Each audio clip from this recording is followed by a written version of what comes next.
It was Super Bowl 60. Welcome to Apple Music's halftime show for Super Bowl 60.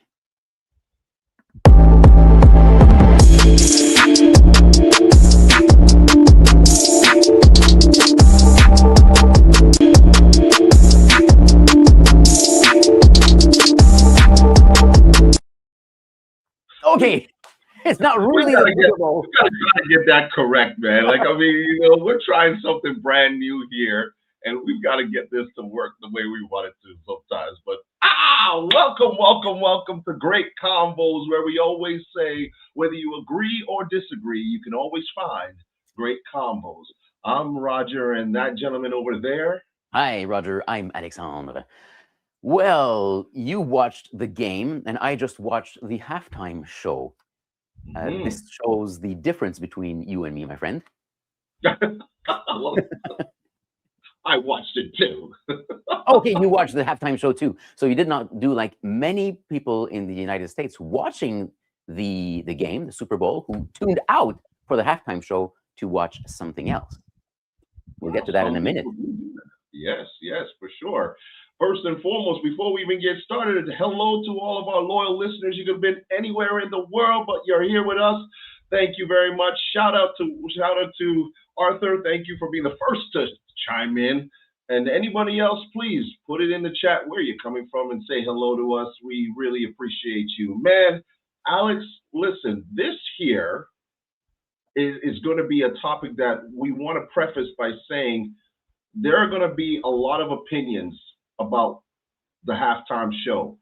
And we're just going to talk about the ideas that we came up with, the things that we saw, just the whole idea about being a first, right, Alex? Doing something that never been done before. Well, yeah, exactly. Because the halftime show by Bad Bunny, this was the first time that it was a Spanish language headliner. We've had artists from originally from Spanish language countries before, but they sang in English, or there might have been a little bit of Spanish, but it was not all Mhm, in Spanish like this with this one time. Um, mhm, the first time also that a that it's that there was so much Puerto Rican symbolism.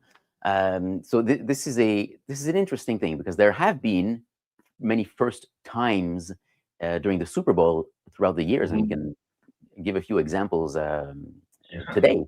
But there was, there is a lot of discussion, a lot of controversy, and I did mention Mhm. that some people tuned out of Yes. the Super Bowl for the halftime show because of the controversy. And in fact, Mhm. it was separated among party lines, which is something that seems to happen a lot these days. Yeah. Yeah. It was very interesting to see how people viewed and also reacted to this particular performance.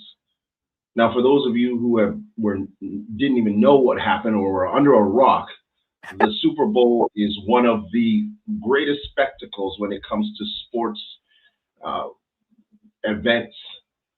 Many people tune into the Super Bowl not just for the actual game, but more so for the commercials and the halftime show. Hmm. There are many celebrities that come on and perform at the greatest spectacle, so to speak. And some of them are amazing, some of them are okay. Some come with controversy, some come with just, hey, just playing it safe, Right. right? Yeah. And this highlights our own nicknames today. You, Roger, are the taking a risk guy. You like to color outside of the lines. Today, I'm the playing it safe guy. What can we do to make Right. sure that we don't um, throw the poop on the fan too much? Eh? Yes, yes. I like what. Hello, McKinley. Shout out to McKinley for joining us. He just said he didn't watch it at all. It wasn't under a rock. It just wasn't his thing. So thank you very much. But at the end of the day, what we want to talk about here is, first of all, the firsts that have happened in Super Bowl, and also why was this such a significant topic, and why were people on both sides of the fence? And we saw that both sides. People were talking about it from it being the worst ever to it showed creativity, and we loved every bit of it. Now, I watched it on a replay just over the weekend just to see what the buzz was about. I wanted to know, well, what's the show? And I got to say, Roger, I appreciated the show. It was phenomenal. It was, what do we say these days? It was fire. It was fire. It was lit. It was lit. Like from beginning to end, I'm captivated. I was just watching this on my tiny screen here. I'm thinking, this is so cool. The choreography, the symbolism, the logistics. I was thinking backstage, it must be a nightmare trying to figure out how to set all this up. If you go watch the replay, you'll see it starts with a field of sugar canes, right? So a big symbol of Puerto Rico. People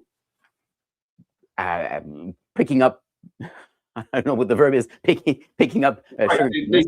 It's part of the crops that they do. They farm sugarcane and other different types of I know we're just getting messed up right here, aren't we? Well, whatever. When it starts, I was thinking, where are they? Because I didn't. It looked like they were not even in a stadium, and then you zoom out and you see this is part of the show inside the stadium. This is amazing. And there's a is it called a casita, a very small house. It's symbol, also another symbol of Puerto Rico. And at one point, he falls through the roof and onto the table in the family's home. Like the choreography is amazing, and people dancing all around as he's walking and being followed by the camera, so that we're making sure that people at home are having a great show, not just people in the stadium. So artistically, I found it was great, and it was also a way for me to discover this artist. I had no idea who he was. Right, and I think as well, what I liked about this was the different storylines that were happening while he was performing. I mean, he had a real life wedding performed on stage. This was a couple that he met, and he said, "Hey, you know, why don't you do it here? Let's do it right on the grandest stage." And then there was other different stories throughout the time, including the little boy who he gave his Grammy to as well. So when you looked at the entire thing, when you looked at the totality of it, it was an amazing performance from the perspective of the choreography, from the perspective of how he was able to interchange the stories on stage. And when we look at it from that perspective, there was a cameo from Ricky Martin and Lady Gaga. Lady Gaga was there as well. Yes, there's the word. Thank you, Donna. We're sitting here fumbling with our words. It's produce. There we go. Thank you very much, Donna. Shout out to Donna for coming on here. Appreciate that.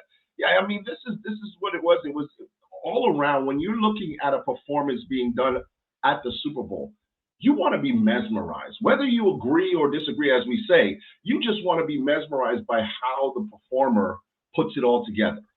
Yeah. Right. Now, when an artist does this, especially when it's something that is new or fresh to the audience, there are some risks. So just like you are taking a risk, guy, there is risk here. But let's go back in history and see if there have been some controversy in the past as well. Now we won't go back to the beginning of the halftime show, because before 1993, it wasn't a big show like we have now.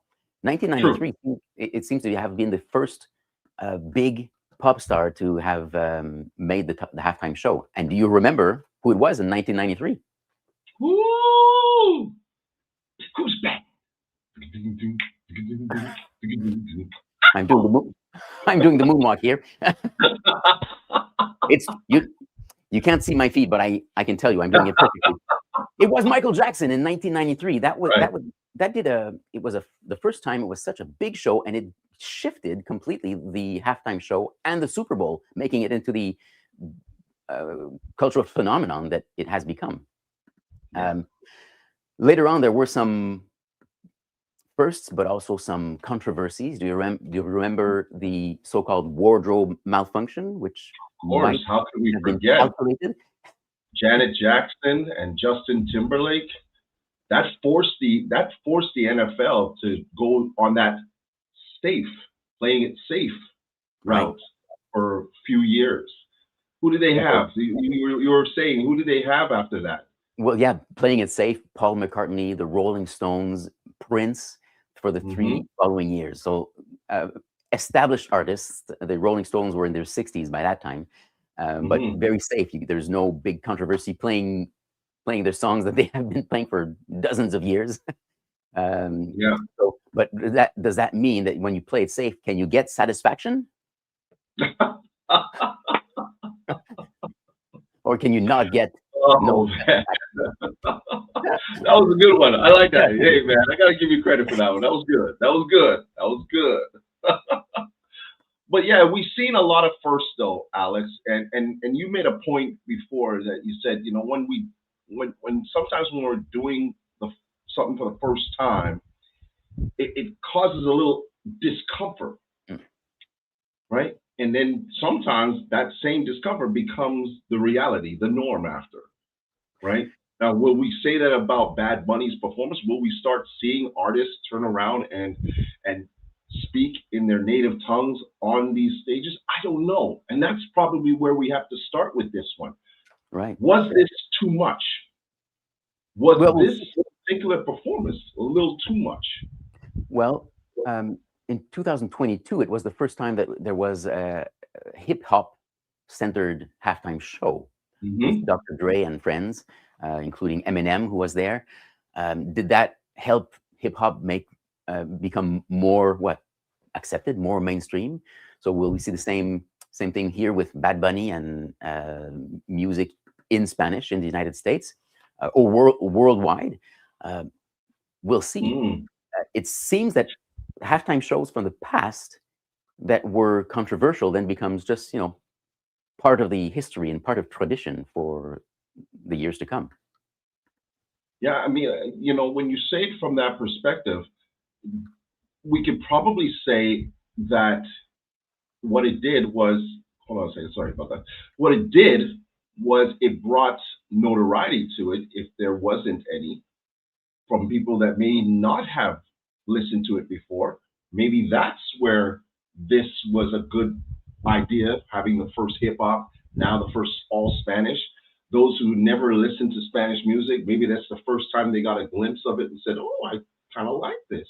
Mhm. Now, I'm not saying that it is that or it could have been that, but we look at these firsts, even as a speaker, we sometimes will see a speaker take a risk and do something that has never been done before. And sometimes it lands perfectly and the crowd loves it and they say, oh my gosh. And then that's when you start to see the copycats, right?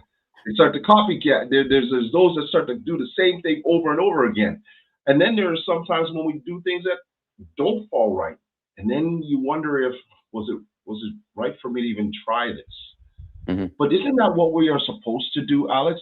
Here I am as the, taking a risk guy. Isn't that what we are supposed to do? Isn't that what makes change happen?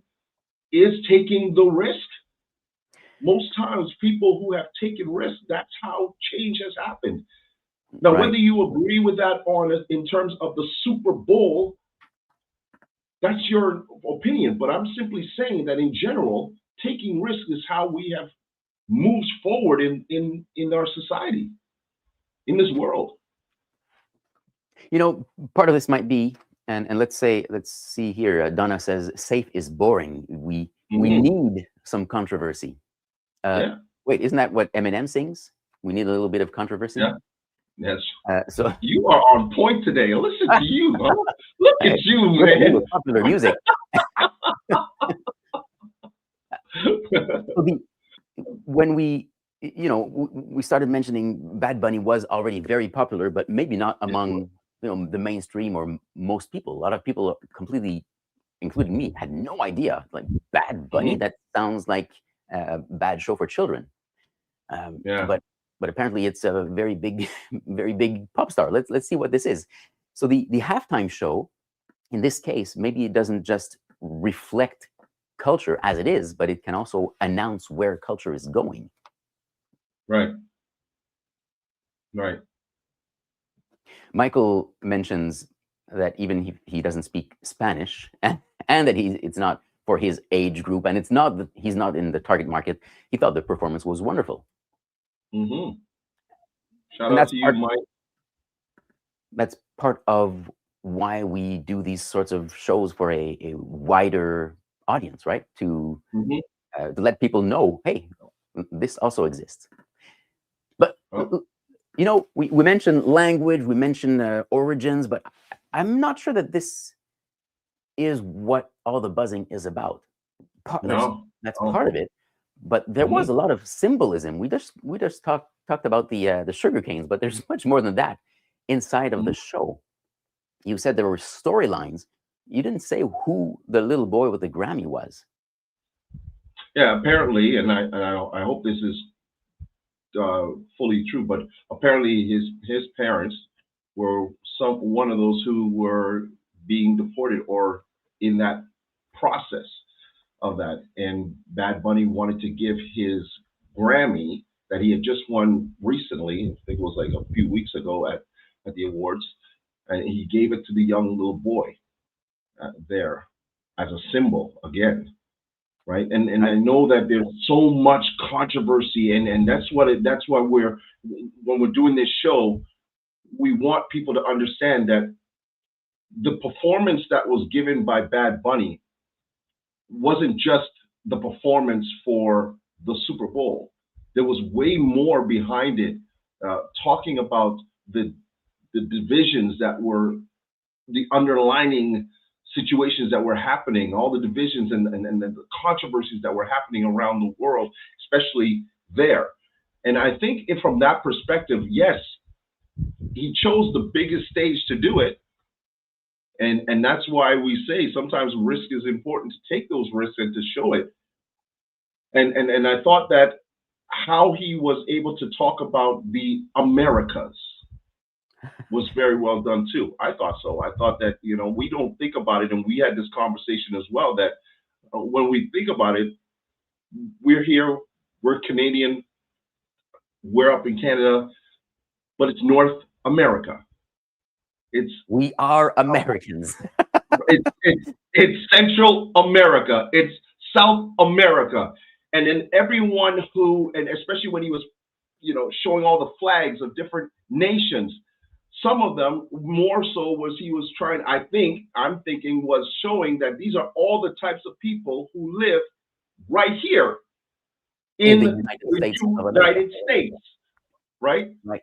So, right, including people who are from Canada and chose to live in the United States, and Mexico, and even some people from Grenada. Grenada. I'm gonna keep on trying to get you to learn that. It's Grenada. Grenada. And thank you, Donna, for letting me know. Yes, they were detained by ICE. Okay, so that's what it was. There's other symbolism, and we'll get to it if we have time. But just about that the ending of his show, when he mentions all of the countries by name, and then he says, "God bless America." Like, we are all American. This is what is America. So was he trying to imply that no matter where you are from, if you are in the United States, we are American? That sounds very nice. If he was saying, as Canadians, you are also Americans, that's a little weird. And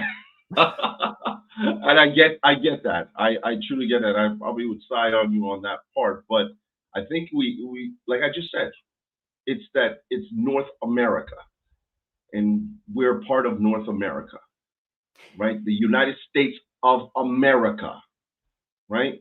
That's how he's looking at it from that perspective. Yeah. Now, a great symbol was the flag of Puerto Rico. But let me say this. He also says in one of the lines, "Do not lose your flag," right? Do not lose your flag. So it's not to say you as a Canadian have to lose the Canadian flag and being patriotic to Canada, but it's just remembering that it's all Americas. Right, and if the angle is we live in the United States but we come from somewhere else. We can still carry our flag. It's nice. It's like the melting pot. We are all Americans, but we still remember where we come from. That's And right. that was, I think, because Puerto Rico is, while it's not a state, it is a territory of the United States. I think Mhm. it's nice to highlight the culture. It's part of the United States. It should be highlighted sometimes. Mhm. That said, there is great symbolism in the flag that he used. This is subtle, Tell me, and yeah, I would tell us not have about known if I had not read about this, but the that. Yeah, flag that he please. used was not the official flag of Puerto Rico, at least not as it is now. The flag that had on stage, the blue triangle, was lighter. It's the flag of Puerto Rico before it became a territory of the United States. When it became a Mhm. territory of the United States, they changed the flag so that the blue is matches the blue of the flag of the United States. So Mhm. that the flag with the light blue could symbolize a sort of independence movement. So Right. almost like, well, we don't want to be part of the United States. So there might be some uh, con- contradiction here. Right. Right. And at the end of the day, like I said, he took a lot of risks when he did this performance, knowing fully well that there would be backlash from it.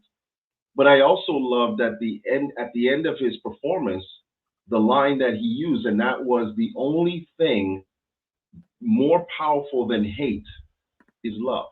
Mm. And here I want to just pull up. Hello, Catherine, who says that I almost didn't watch it because it was all in Spanish. And given the political climate, the message I received was that in the face of adversity, we must all come together in love, not hate. And that was on the big banner at the end of his show. The only thing more powerful than hate is love. Yeah, yeah, well caught. Um, Do you think it- that they will? Do you think? Let me ask you this, Alex. Do you think that they are going to go back to the safer road now? Something safe for the next 2 or 3 years. I would bet on it. Yeah, if I was a betting man, I would think they would go to something safe just to until it calms down, because yes, we want they're like sort of shaping the culture. This is where we're going. We like I don't know. Did the NFL know how controversial the show itself would be? They already knew that the choice of the artist was controversial. Um, Hmm. but he might have been just chosen because he's one of the most popular artists of the time. Well, But truthfully, he was having death threats and everything leading up to just going to the American Music Awards or the Grammys. Sorry, yeah, whatever it was. He was actually getting death threats from that alone, yes. So and they even showed that before, he was wearing a bulletproof vest underneath his suit, and he was taking all precautions necessary just to be there. So he was well aware of what was about to happen. and yet he still chose to take that risk, knowing that how much symbolism he had in his show, and knowing what his message was. Um, Now, we hinted on the fact that a lot of people tuned out, and we've got some statistics here. It seems like 128 million viewers in the United States watched the halftime show or Okay. watched the Super Bowl, one of those two. Anyway, a lot of people, over 100 million people, and 40, about 46% of the Americans who watched the Super Bowl also watched the halftime show. Now, Okay. there's a big difference if you are Democrat or Republican. If you're Democrat, I think it was 79% of Democrats who watched the Super Bowl also watched the halftime show, but only 29% of Republicans who watched the Super Bowl also watched the Mm, halftime show. Partly because there was an alternative offered by Kid the Rock. group. Yeah, Kid that's right. Rock. Kid Rock streamed the show online. So there's that division. Now who is responsible for this division? Is it the NFL who chose the artist? Is it the artist himself because of what he represents? Or is it Turning Point USA who decided to have a show in direct competition with the halftime show? Whoever's, you could try to find someone responsible for the division, but it is true that there is that division. So that's why, like, I'm always the guy trying to find balance. Yeah, you can take a risk, but how much of a risk should you take? Especially that comes down to being that comes down to being calculated risks, right? You could still have risks, and we've seen some of those in here of our listeners who have said, yes, taking a risk is a good thing, but the true word right there is the calculated risk, something that you've thought about, you've gone through all of the scenarios in wondering if this is worth taking. And if it's worth it, you stand by that. Whatever happens afterwards, you're prepared for it. But sometimes playing it safe, Alex, doesn't get you always to the, so to say, finish line. It leaves you sitting there thinking, oh, what if? What if I did this? What if I did this? Oh, I should have done that. Why not just do it? That's one big raison d'être of art. Art exists partly to get us to react. And we're proving right here that it had that exact result. They could have played it safe this year, and we would not have talked about this. I would not have learned about Puerto Rico. I would not have learned about not just this artist, but about other artists who sing in Spanish only. I think it's, for me, I think it's eye-opening. It's very interesting. It gets the conversation going, and hopefully it also gets people on usually fighting sides to talk a little more together, even if they disagree. I agree. Well, we've come to the end of the show, and we could have gone another hour talking about this. But I hope that you, our loyal listeners, will take this conversation amongst your friends and family and talk about it if you haven't already. This is what it's all about being humans. The fact that we do have choices. We can take risks, and we can sometimes play it safe. But at the end of the day, just like Bad Bunny said, the only thing that is more powerful than hate is love. Please share the love. Until next time, whether you agree or disagree, you can always find Great Convos. Take care. Have a great week.